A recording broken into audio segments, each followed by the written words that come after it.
We're in a new place, finally, Nat. Where are we? We are in Tokyo!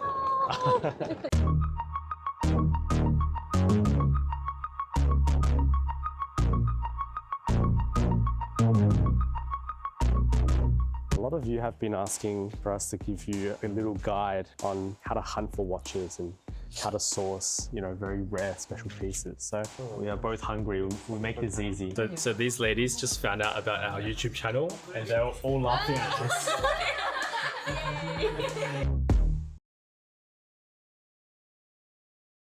Hello. Yeah. All right. So Japan.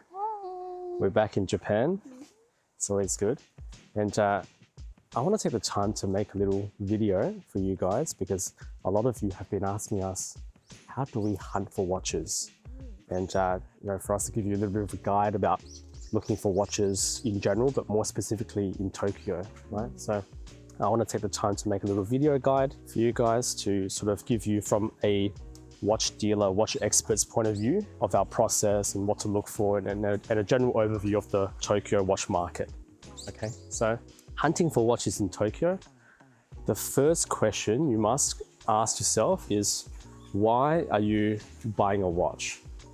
All right, and the reason I say that is because if you want to buy a watch as an investment, or you're looking to buy a watch to flip, to make profit, or to buy in Tokyo and sell elsewhere, that's not the right way, because you can't find any bargains in Tokyo. Maybe you could 20, 30 years ago when the internet wasn't really a thing, but these days with such a global market, there's no bargains left in Tokyo. And trust me, Tokyo and Japan in general, it's one of the absolute biggest watch markets in the world. So the whole population here, all the dealers, all the collectors are extremely knowledgeable. There's no arbitrage of knowledge that you can take advantage of. These guys probably know much more than you, right? So if you're trying to find a bargain here, so you're trying to find what they call a barn find, forget about it. Okay, you're gonna waste your time here.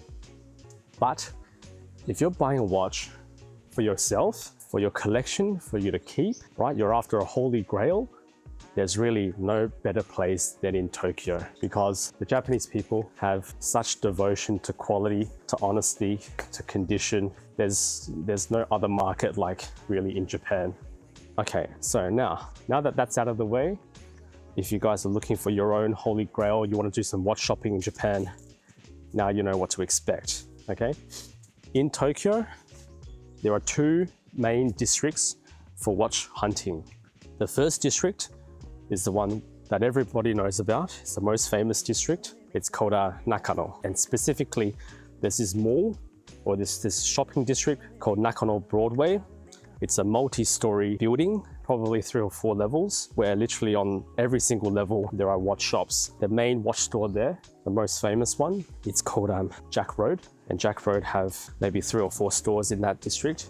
If you're looking for a watch, you don't really know what you're looking for, what you're finding, that's probably the best starting point because it's eye candy galore. You're gonna find everything there, from new and old, used and vintage. They essentially sell all watches there. And they have like 3 or 4 stores. They cater to men, they cater to women. It's a beautiful shopping experience. The downside of going to a store like that is the prices are extremely high. So you go to Jack Road, have a look around, have a sense of the market, have a sense of what's trending, what you should expect to pay on the higher end of certain models, and you get a good general idea.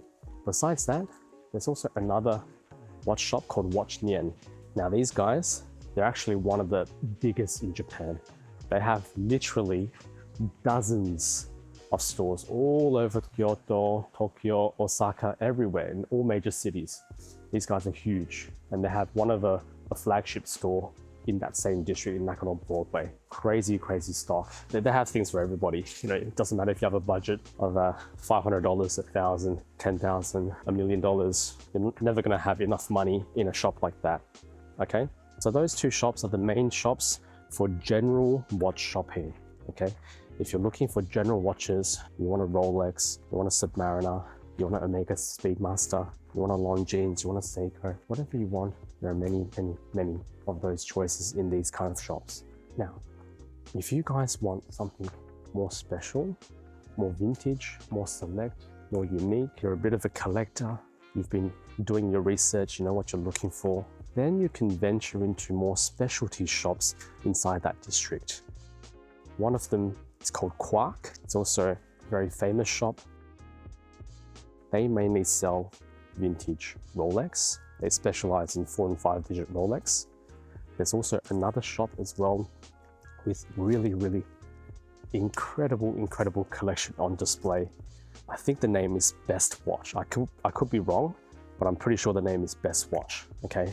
If you go in the district, you're gonna find it. It's sort of in the middle. It's a tiny little hole in the wall type shop.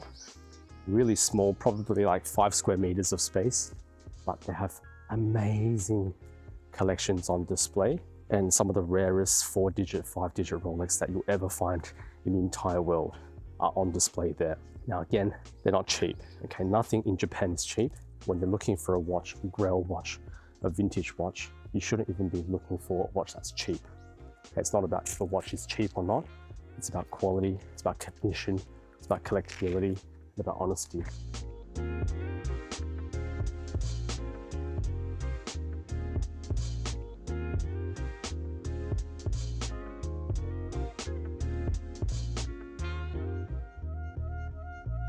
Okay, now besides the vintage Rolex specialty shops, if you guys are after vintage Seiko, Grand Seiko, or Lord Marvels, like very specialized vintage Seiko, or some vintage Rolex, there's a super nice curated shop. I think it's in the basement of that district of the Nakano Broadway. They're called 5 Kids, right? Super cool name, super cool people. They are, yeah, they're very knowledgeable. They have outstanding collections as well of vintage Seiko and vintage Rolex. Highly recommend you guys check that out as well. And yeah, they're just super fun people to talk to and share the passion.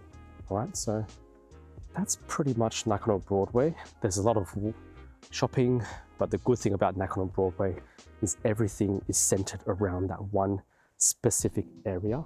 It's very easy for you guys to walk around and shop to your heart's content. You can essentially spend the entire day there if you wanted to.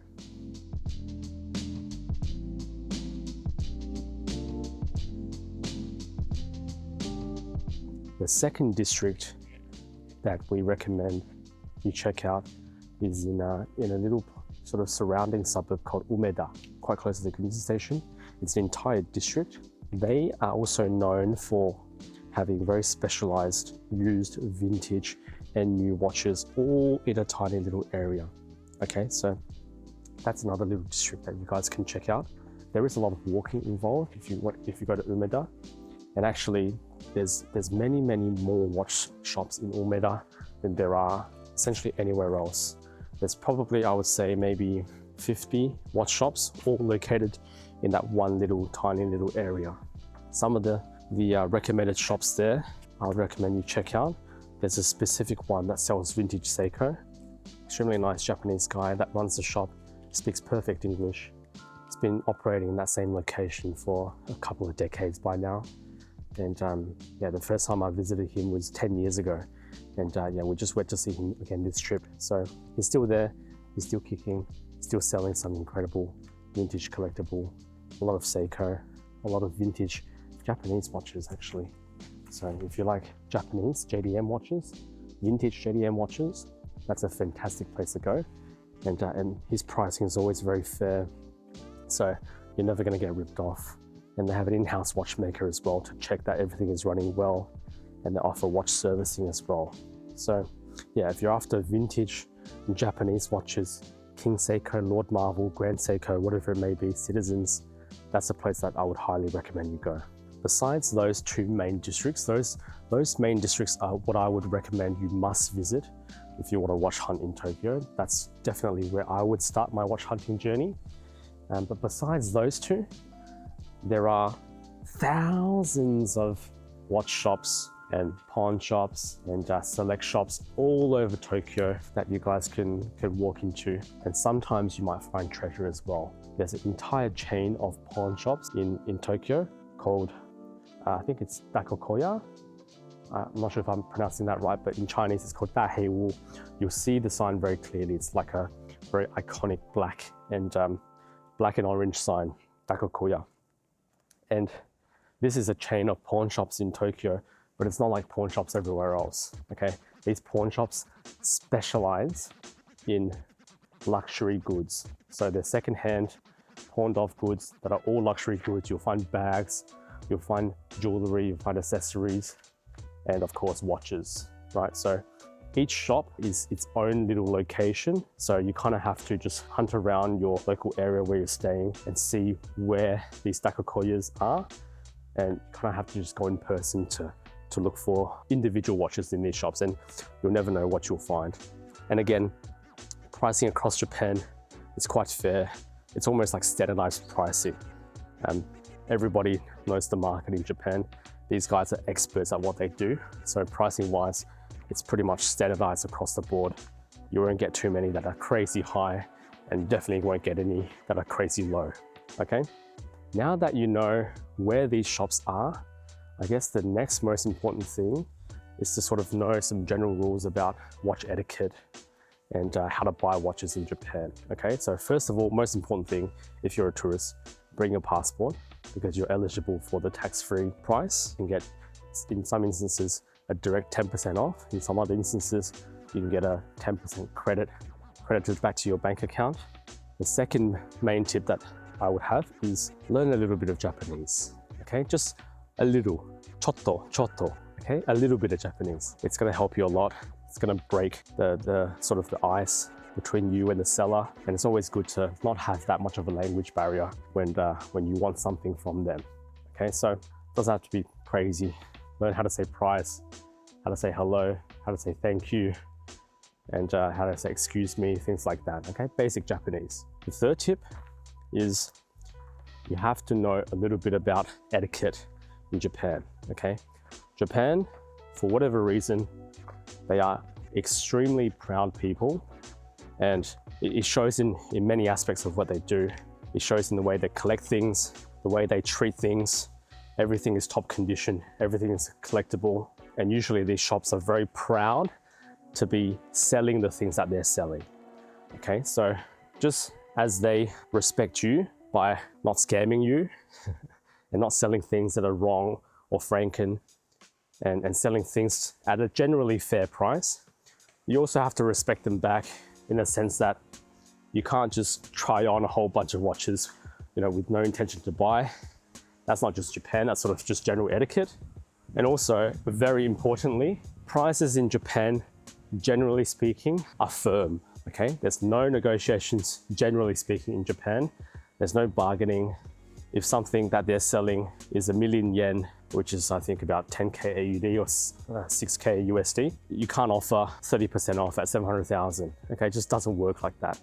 And not only is that a bit disrespectful, it just also makes you look silly, because Japan have a very open market where there's literally an open price on these sort of things. So if you're way under that price, you just look like a little newbie, right? You don't look like you know what you're doing, what you're talking about, and they're not going to take you as seriously. Generally speaking, there's no negotiation. If you want to ask, you can be polite about it and just ask them if there's any room, okay? If you can negotiate, if you can give an offer. But I definitely wouldn't suggest you just throw out a lowball offer and expect them to be very happy about that. Now, fourth tip is do a little bit of research beforehand. Get a general idea of what you're looking for, what the prices are. Not only is that going to make your hunt a little easier, you're going to know slightly more about what you're looking for, but also generally you know what these prices are, and you're not going to spend as much time, both your time and the salespeople's times, you know, trying things on that are priced too high, or trying things on that it doesn't really suit you, right? So you can cut out a lot of time by doing a little bit of research beforehand, and it's good because there are so many shops in Japan. So it's a good idea to cut down the time inside the actual shop looking for stuff and focus the time on actually hunting for things, walking around, things like that, okay? Generally speaking, usually when you look for watches, especially used watches or vintage watches, it can be a little bit of a minefield if you don't know what you're looking for. And that's especially true in more, I wouldn't call it predatory markets, but a bit more of a hustle market in Hong Kong or in the US, in New York or Miami or wherever, right? Where you really have to know what you're looking for. And you really have to know what the prices are. Otherwise, the risk is you're gonna get scammed. You're gonna overpay. You're gonna walk out of the transaction feeling a little bit wounded, right? So, but Japan is one of those exceptions where even if you're not too familiar with the market, even if you didn't do your research beforehand, even though you should have, you're still not gonna get scammed, okay? Generally speaking. The prices are still gonna be fair. The condition is always top. The Japanese people, when they sell watches, they usually sell them serviced in working condition. They usually give warranty. They usually have after-sale service. It's a top service, okay? And that's why Japan is highly recommended for most people buying their collectible watch. Some of you may be concerned about authenticity, of course, rightfully so, but you really don't have to worry too much about that in Japan, and especially in Tokyo. I mean, all the proper watch shops have local licenses and have reputations upkeep, and reputation is extremely important in Japanese culture. So you're really never gonna buy an absolute dud. There are also general tips that I would always recommend, and this sort of applies across the board, no matter if you're buying in Tokyo or elsewhere or even online, okay? The number one priority when you buy a watch is condition, okay? Condition and originality above everything else, okay? You're buying a luxury good. You're buying something that you don't need. You're buying something that you want to enjoy, that you want to wear, that you want to preserve or invest in or even pass down to your children, right? So you have to buy something that's of quality, okay? So look for things that are kept well, that are unpolished if possible, that do have the complete set with boxes and papers and all of the little tidbits. And that's my biggest advice. If there's only one takeaway you take from the video, is always buy quality, always buy condition, okay? The price is only gonna hurt once, and money you can always make back, but condition, you can never improve, okay? You can't buy something that's over polished and turn it into New York stock. There's no way to do that, okay? So always pay up for quality, always buy the best possible condition that you can find. That's the most important advice. Oh, and one more thing, I keep forgetting, but I guess it's customary for us watch YouTubers to show you guys what we're wearing, right? So I'm gonna give you guys a wrist shot. I'm wearing a Piaget. This is what they call an Emperador. It's a Piaget made sort of in the 1970s, fully handmade, hand carved in white gold, mechanical 9p movement, beautiful pave diamond sapphire dial. All right, so that's pretty much all the advice that I can give you guys about watch hunting in Tokyo and in general. Do let me know in the comments if you guys have actually been to Tokyo and successfully bought something. I'd love to hear if you can relate to some of the advice. Or if you have any suggestions, maybe you have some better advice, comment below, do let us know. And stay tuned, because we're gonna show you guys how we did as I guess, watch experts, how we did hunting for watches in Tokyo. We have a video coming soon with a friend of ours that took us around looking for special watches, okay? So stay tuned to see how we did with that.